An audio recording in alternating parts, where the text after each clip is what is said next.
آپ کو مبارک ہو کہ نہال ہاشمی صاحب آپ کے بڑے اچھے دوست ہیں، ان کو گورنر سندھ بنا دیا گیا ہے، لیکن اس پر آپ کی جو ایک اتحادی ہے جماعت جو کہ کابینہ میں بھی موجود ہے، اس کے ایک رہنما فیصل سبزواری صاحب کیا کہہ رہے ہیں، ذرا سنیں جی۔ صاحب کو گورنر تعینات کرنے کا فیصلہ ہوا ہے تو ایم کیو ایم کو اس پر آن بورڈ لیا گیا ہے اس فیصلے پر؟ یہ ابھی خبر آئی ہے کہ شاید ان کی کوئی سمری جا رہی ہے اور گئی ہے۔ میری ڈاکٹر خالد مقبول صدیقی صاحب سے بھی بات ہوئی کچھ دیر پہلے، سو نہیں اس وقت ہمیں تو آن بورڈ نہیں لیا گیا، اور بہرحال اب دیکھتے ہیں کہ کیا وزیر اعظم نے فیصلہ کیا ہے، کیوں کر خالد مقبول صدیقی صاحب کو نہیں لیا گیا کانفیڈنس میں ایم کیو ایم کو، تو اس پر ہم سوچیں گے، بات بھی کریں گے پی ایم ایل این سے۔ ویسے تو اب فیصلہ ہو گیا ہے، نہال ہاشمی صاحب ہی گورنر سندھ ہوں گے اور کامران ٹسوری صاحب کو ہٹا دیا گیا ہے، تو طارق فضل چودھری صاحب کرٹسی کا تقاضا ہوتا ہے کہ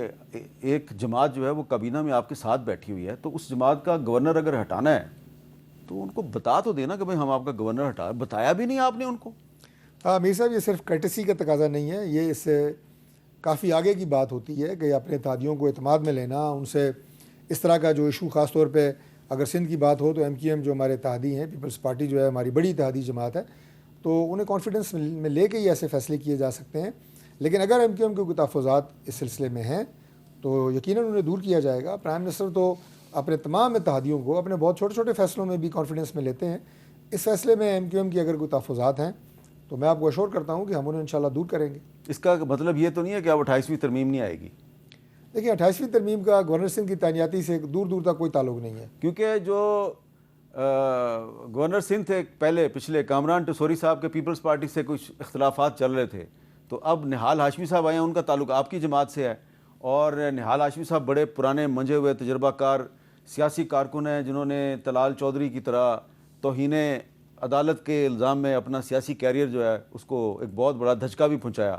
تو اس کے بعد اگر ان کو لگایا گیا تو اس کا مطلب بڑا محتاط آدمی آپ وہاں پہ لے کے آ گئے ہیں، بڑا تجربہ کار جس نے بہت گھاؤ کھائے ہوئے ہیں، بڑے زخم کھائے ہوئے ہیں، تو وہ اس میں کوئی شک نہیں ہے جی کہ ان کا بڑا ایک سیاسی تجربہ ہے اور وہ بڑی ایک سیاسی فہم اور فراست رکھتے ہیں، اور پرائم منسٹر صاحب کی اگر چوائس ہے تو وہ انشاءاللہ تعالیٰ ڈیلیور کریں گے، مجھے میرے بڑے اچھے دوست بھی ہیں، مجھے مکمل یقین ہے، لیکن ایم کیو ایم انشاءاللہ تعالیٰ وہ واحد جماعت ہے اس وقت پارلیمنٹ میں اور ہمارے اتحادیوں میں